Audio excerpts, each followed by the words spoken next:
ஒரே புத்தியாக அங்க வந்த பிறகு வீட்டு சிந்தனையே இருக்கக்கூடாது.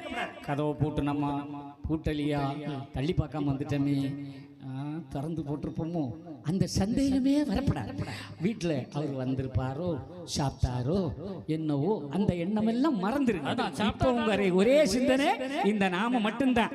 அந்த ஒரு புத்தியா இருந்து கேட்டீங்கன்னா என்ன கஷ்டம் இருந்தாலும் இன்னையோட பறந்துரும். ஆமா, அவ்வளவும் பறந்துரும். 4 லட்சம் ரூபா கடன் இருக்கு, போயிருமா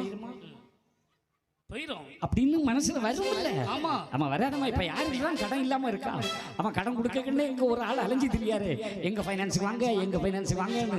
நம்ம மரும பிள்ளை அலைஞ்சு தெரியாரு. எல்லாரும் பைனான்ஸ் வாங்க நாங்க கடனா பேரோட்டு, ஆனா வசிக்கா தருவாங்க. அதானே வசிக்கா தருவாங்க. வட்டி முதல்ல வசூல் பண்ணதானே. அப்ப கடத்தை வாங்கி வச்சுக்கிட்டு நாம ஐயோ கடனாளி ஆயிட்டோமே, கடன் எல்லா கடனும் இன்னைக்கு தீந்துருமாக்கா, கவலைப்படாத. ஒரு பெரிய அதிசயம் நடக்க போகுது, அதிலே மாற்றம் இல்லை. ஐயா சொன்னது தப்பா போகாது. ஐயா யாரோ அல்ல, அன்று நம்மை துன்பப்படுத்துகிற நேரத்தில் திருவிதாங்கூர், அதாவது திருவனந்தபுரத்தில் அனந்த பத்மநாபன் என்று ஒரு கோயில் இருக்கிறார். அங்கே பத்மநாபனாக நம்முடைய நாராயணன் இருக்கிறார். அப்படி கை நீட்டி நீங்க திருவனந்தபுரம் தெரியும். அவர் அன்னைக்கு மன்னங்கிட்ட போய் சொல்றார், அடே மன்னா, என்ன என்ன என் பிள்ளைகள் துன்பப்படுத்தாதையடா. என்ன சொல்லுகின்றாய்?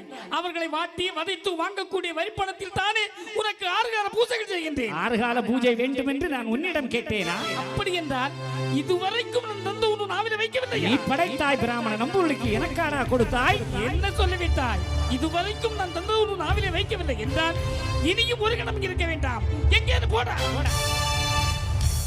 நல்லது நடந்தா சாமியை கும்பிடுவோம், நல்லது நடக்கலன்னா சாமியும் மண்ணாங்கட்டி.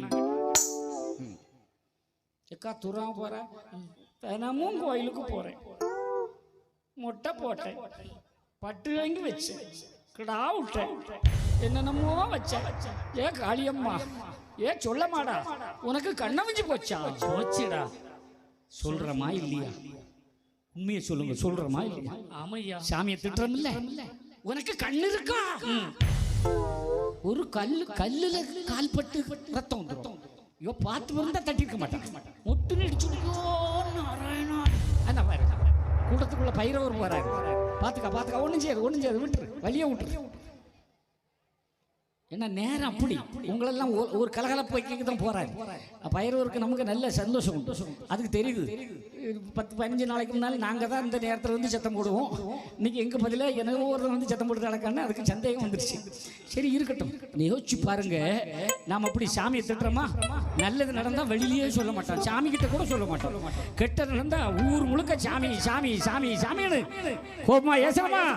ஆனா கிறிஸ்தவன் ஏச மாட்டான், இஸ்லாமிய ஏச மாட்டான், ஏசுனா கொன்னே போடுவான். ஆனா நாம மட்டும் சாமியை திட்டுறோம். ஏசாதே பேசாதே சிரிப்பாரோடு நான் இருப்பேன், அகைப்பேன் அக்கருப்பேன், கள்ளனோடு நான் இருப்பேன், காட்டி கொடுத்திடுவேன், குடியிருந்து கொலைகள் செய்வேன், வலைக்கழுவில் ஏற்றிடுவேன்.